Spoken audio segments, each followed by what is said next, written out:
Voice ಆಗಿರುತ್ತೆ ಅಂದ್ರೆ ನಿಮ್ಮ ವಾಯ್ಸ್ ಇನ್ನೆಷ್ಟು ಪವರ್ಫುಲ್ ಆಗಿರ್ಬೇಕು, ಇನ್ನ ಜೋರಾಗಿ ಕೇಳಿಸ್ಬೇಕು. ರೆಡಿನಾ?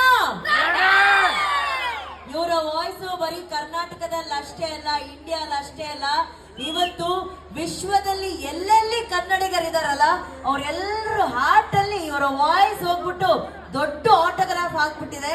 ನಿಜ ಹೇಳ್ಬೇಕಂತಂದ್ರೆ ಇವರು ನಮ್ಮ ಕನ್ನಡದ ಹೆಮ್ಮೆಯ ಗಾಯಕ, ಕನ್ನಡಿಗರು ಗರ್ವ ಪಡುವಂತಹ ಗಾಯಕ. ಕನ್ನಡದ ಹಾಡುಗಳನ್ನ ಹಾಡಿ ಕನ್ನಡದ ಸಂಸ್ಕೃತಿಯನ್ನ, ಕನ್ನಡದ ಸ್ವರಗಳನ್ನ ಇವತ್ತು ವಿಶ್ವದ ಮಟ್ಟದಲ್ಲಿ ತಗೊಂಡೋಗಿ ನಮ್ಮೆಲ್ಲರನ್ನ ಹೆಮ್ಮೆಗೊಳಿಸಿದಂತ ವಿಶ್ವ ವಿಜಯ ಗಾಯಕ ನಮ್ಮ ನಿಮ್ಮೆಲ್ಲರ ನೆಚ್ಚಿನ ವಿಜಯ್ ಪ್ರಕಾಶ್ ಸರ್. ಆದ್ರೆ ನಮ್ ವಿ.ಪಿ. ಸರ್ನ ಅಷ್ಟು ಈಸಿಯಾಗಿ ಕರೆಯೋದಿಲ್ಲ, ಓಕೆನಾ? ವಿ.ಪಿ. ಸರ್ ಬರ್ಬೇಕು ಅಂತಂದ್ರೆ ಎನರ್ಜಿ ಡಬಲ್ ಆಗಿರ್ಬೇಕು. ಪೀಣ್ಯನ ನಾನಾ ನೋಡೇ ಬೇಡ. ಪೀಣ್ಯ ರೆಡಿನಾ? ನಾನು 3, 2, 1 ಅಂತೀನಿ, ನೀವೆಲ್ಲರೂ ವಿ.ಪಿ. ಅನ್ಬೇಕು. ರೆಡಿನಾ?